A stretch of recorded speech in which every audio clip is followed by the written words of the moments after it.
আচ্ছা, মাটন খাইতে খাইতে কে ভালো পাও আমার কও তো। আমি তো একদম মাটন লাভার। মানে আমারে মাটন দিলে আমি খুবই মানে খুশি হয়ে যাই এরকম একটা ব্যাপার আর কি। তো আজকে রান্না করতে করতে একটা স্টোরি কই তোমরারে।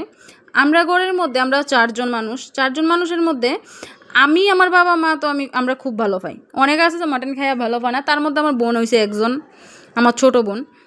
অনেকে আছে কয় যে গন্ধ লাগে, ইটা লাগে। সেম তাইর কথাও সেম, তাই নাকি কি গন্ধ লাগে। তাইরে কোনো রকমের খাওয়ানি জানে। আমরা যদি মাটন খাওয়ার ইচ্ছা হয় আমরা আনি, আমরা খাই। কিন্তু তাই লেগে কিছু না কিছু একটা আলাদা আনতে হইব। মানে কি এর গন্ধ। আমি একদিনকার রান্না করে খাওয়ামু, খাইছি। আমি তো কোনোদিন বাড়িতে রান্না করে এরকমভাবে খাওয়াইছি না। তো আমি একদিন তাইরে খাওয়াইয়া দেখুন তাই কি কয়। মানে খাইতে ইচ্ছা না। এটা আবার কি ভাই, মাটনটা এত একটা ভালো একটা জিনিস। হ্যাঁ আছে, মানি যে অনেকে খায় না, এটা আলাদা ব্যাপার। কিন্তু তাই বলে নাকের মধ্যে গন্ধ লাগে। তো আজকে আমি মাটন রান্না করতেছি। তো আমি ভাবতেছি যে তোমরা লোক একটু শেয়ার করি এই স্টোরিটা। তোমরা বাড়িতে কে কে এরকম আছে যে মাটন খায় না, আমারে প্লিজ জানাও।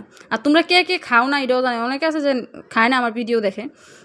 তো তারার মধ্যে কে কে আছে এরকম জানাও। আশা করি সবার বাড়িতে এরকম ১-২টা আছে যে এইসব মানুষের মটন খায় না, মানে পছন্দ করে না। তো আমার বোন এটার মধ্যে একজন। তো আমি তো মটন খুব ভালো পাই, খুব মানে খুব প্রচণ্ড ভালো পাই। তো আজকে আমি মটন বানাইতাছি।